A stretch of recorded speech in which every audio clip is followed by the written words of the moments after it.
Tired of chasing down timesheet approvals and dreading payroll day? Let's cut through the chaos and get your timesheets approved in Clockify, ensuring accurate records and smoother payroll processing. First, make sure you have the Clockify account with either the free or paid version. Alright, let's get started. Navigate to the Timesheet tab on the left-hand side of your Clockify workspace. This is where all your time entries live. Before you can request approval, double-check that your timesheet is complete and accurate for the period you're submitting. Make sure all required fields, like project names, tasks, and descriptions, are filled in.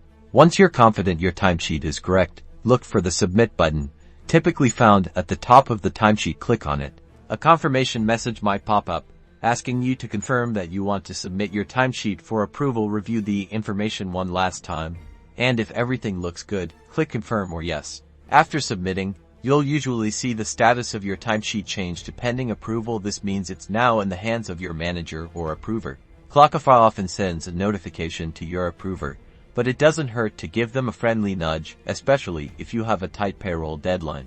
And that's it. With a few clicks, you've successfully submitted your timesheet for approval in Clockify. Using these methods will help you keep your payroll efficient and error-free.